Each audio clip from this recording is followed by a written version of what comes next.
WhatsApp everyone, this is Umang Sharma from आपका सहपाठी। Friends, अभी हम एनपीओ चैप्टर कर रहे हैं, आपके अकाउंटेंसी का जो चैप्टर नंबर फर्स्ट है वो। तो अभी हम जब सारे क्वेश्चन सॉल्व कर रहे हैं तो अभी एक यूजर है हमारे, आपको दिख रहा होगा यहाँ पे स्क्रीन पर, इनका कमेंट आया रोहन पांडे क्वेश्चन नंबर 11 के लिए। तो आज एक बार देख लेते हैं क्वेश्चन नंबर 11। बहुत अच्छा क्वेश्चन है।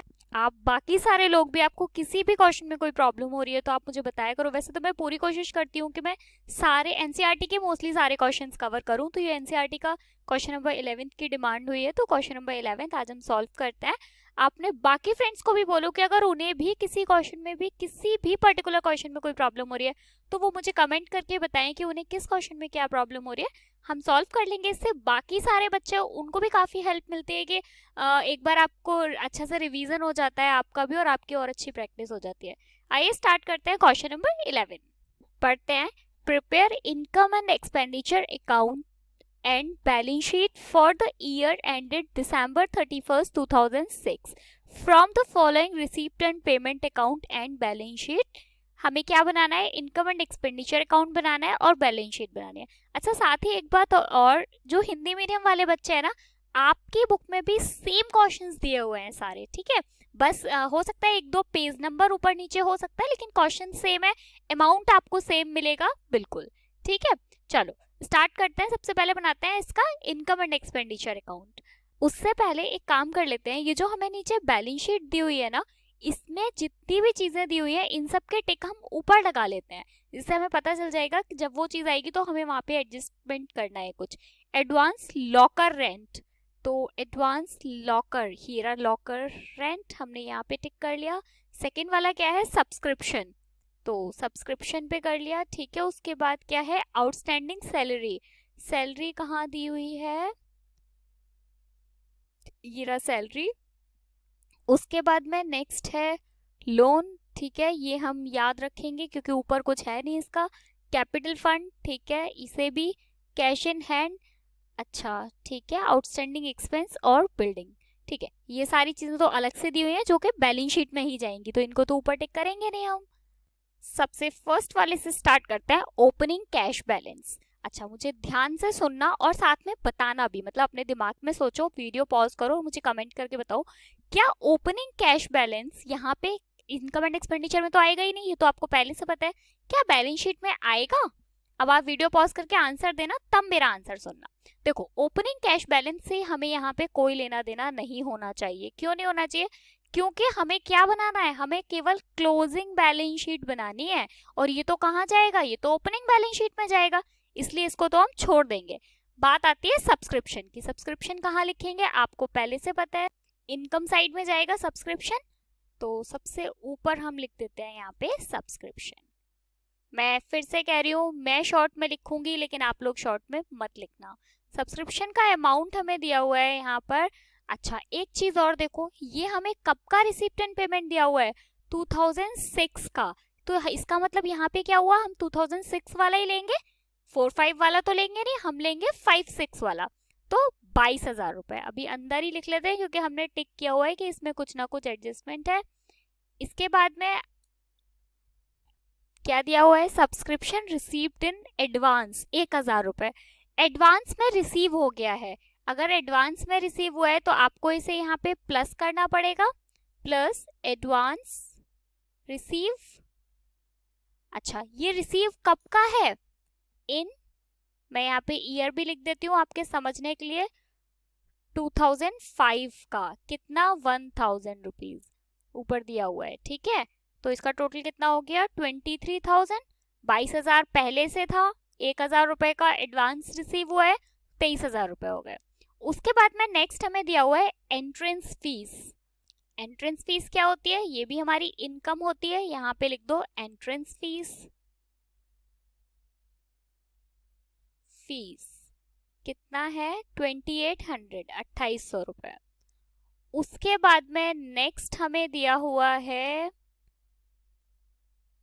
हाँ, नेक्स्ट दिया हुआ है लॉकर रेंट, 1,000 रुपए का लॉकर रेंट। लॉकर रेंट पे हमने टिक किया हुआ है, तो लॉकर रेंट पहले इनकम साइड में अंदर ही लिख लेते हैं। लॉकर रेंट कितना? 1,000। उसके बाद देखते हैं इसमें क्या दिया हुआ है। लॉकर रेंट पे दिया हुआ है हमको एडवांस लॉकर रेंट 2000 रुपए। अच्छा 2000, इसका मतलब ये हुआ, इसका मतलब ये है कि करंट ईयर की इनकम है हमारी 2000 रुपए जो हमें रिसीव हुई है 2005 की, यानी करंट ईयर वाली है ये हमारी, जो अब हमें रिसीव हुई है। तो हम इसे क्या करेंगे, प्लस एडवांस रिसीव कितना 200, कौन से ईयर का है ये 2005 का, जो कि हमें करंट ईयर में रिसीव हुई है। तो ये कितना हो गया 1200। ठीक है, समझ में आ गया होगा। 2005 वाला है जो हमें करंट ईयर में रिसीव हुआ है। उसके बाद में नेक्स्ट है life membership fee. Life membership fees आपको पता ही है, ये कहाँ जाता है, बैलेंस शीट लाइबिलिटीज साइड में लिख दोगे। अच्छा लेकिन अंदर ही लिखेंगे हम इसमें, क्यों, क्योंकि ये जो कैपिटल फंड होता है उसमें प्लस करते हैं, आपको पहले से ही पता है ये चीज।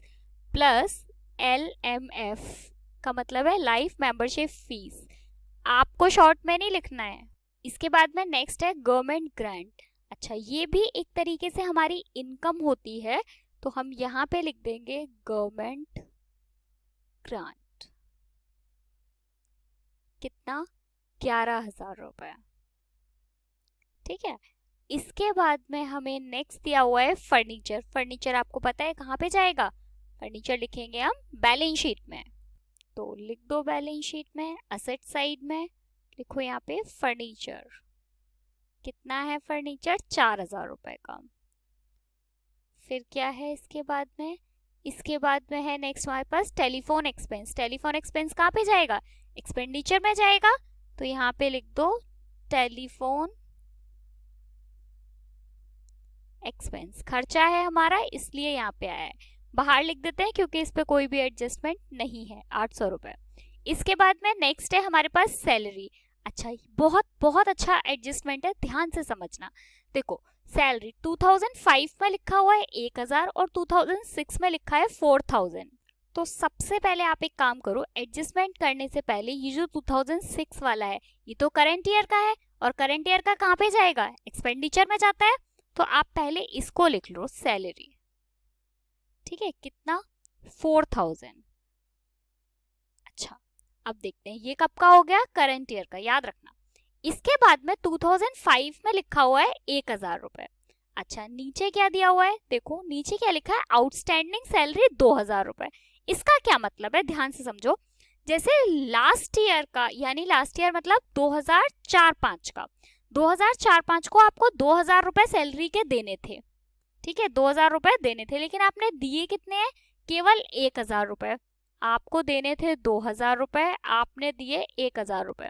ये जो 1000 है ये कब का है, ये जो 1000 सॉरी ये जो 2000 रुपए है ये आपका 2004-5 का है, ये वाला अमाउंट।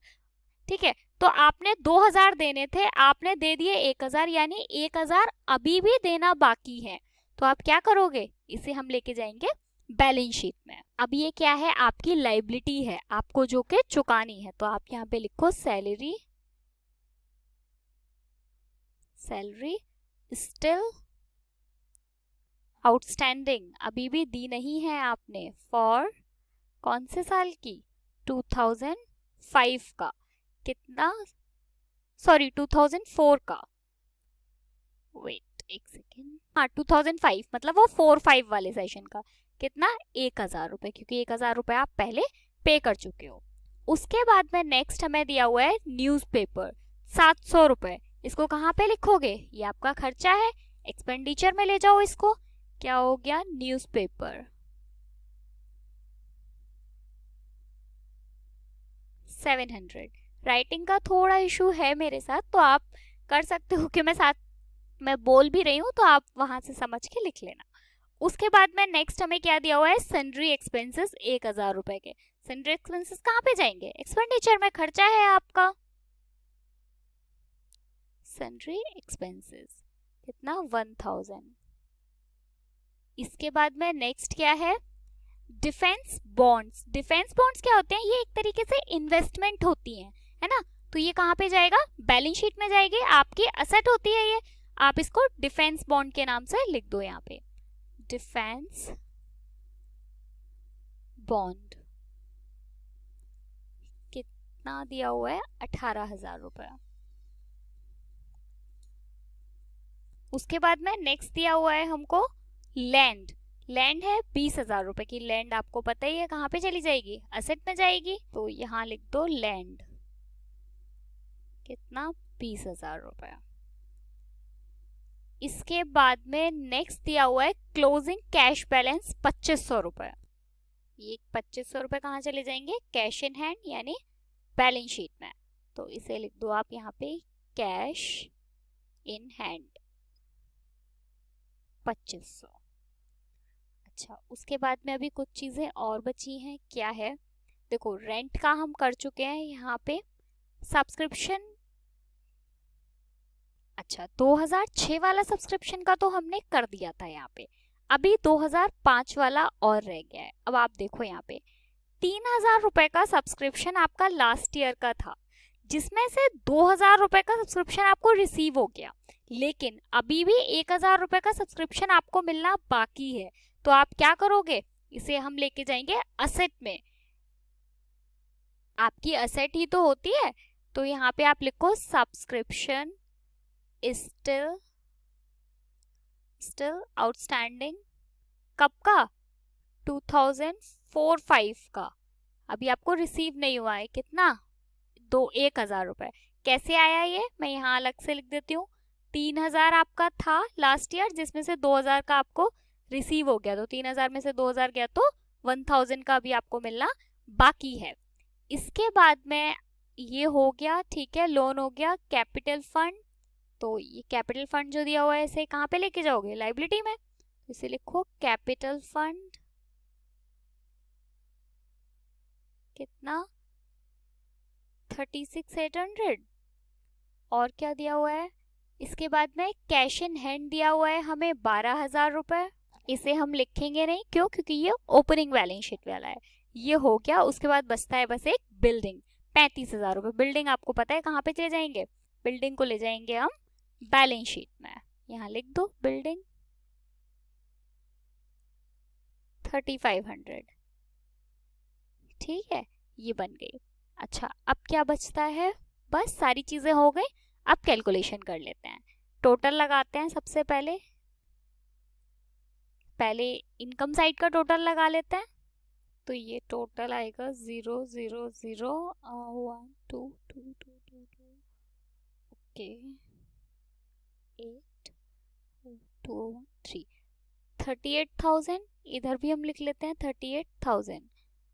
अब 38,000 में से ये वाले फिगर माइनस कर दो। देखने में ही पता चल रहा है कि ये फिगर्स कम है, तो यानी सरप्लस निकल कर आएगा। एक बार कैलकुलेट कर लेते हैं इस साइड के टोटल को। तो ये सरप्लस निकल कर आ रहा है मेरा 31500। इसके बाद में सरप्लस, आपको पता है कैपिटल फंड, यहाँ पे सरप्लस को प्लस कर देते हैं। प्लस सरप्लस कितना? 31500। इसका टोटल आ रहा है मेरा 00596। अब देखते हैं। अच्छा, एक चीज और, हमने ये तो लोन तो यहाँ लिखा ही नहीं। देखो लोन भी है 10,000 रुपए का। तो लोन कहाँ पे लेके जाएंगे? लाइबिलिटी है, हमें चुकानी है। यहाँ पे लिख लेते हैं लोन, कितना? 10,000। अब लगाते हैं टोटल। इसमें आप किसी भी साइड का टोटल पहले या बाद में लगा सकते हो, कोई प्रॉब्लम नहीं है। ये 00508 इधर का आ रहा है 00508। ठीक है, एक बार बुक से मैच कर लेते हैं। 31,500 सरप्लस 31,500, क्लोजिंग बैलेंस आ रहा है 80500, हमारा पे आ रहा है 80500। ठीक है, ये हो गया क्वेश्चन नंबर 11 तक सारे क्वेश्चंस हो चुके हैं। इसके नेक्स्ट कल आपको 12 मिल जाएगा और सारे क्वेश्चन ऐसे डे बाय डे मिल जाएंगे आपको। स्टिल कोई भी प्रॉब्लम है आप कमेंट करके बताओ क्या प्रॉब्लम है। साथ में अपने फ्रेंड्स के साथ चैनल को शेयर करो यार, उनकी भी तो कुछ ना कुछ प्रॉब्लम्स होंगी ना, ताकि वो भी हमारे साथ पढ़ पाएं और उनकी वजह से हम ज़्यादा क्वेश्चन चैनल पे सॉल्व करेंगे, तो इससे बाकी लोगों के लिए भी काफ़ी सही रहेगा, ज़्यादा से ज़्यादा प्रैक्टिस हो पाएगी। चलो मिलेंगे नेक्स्ट वीडियो में। Bye bye, thank you so much.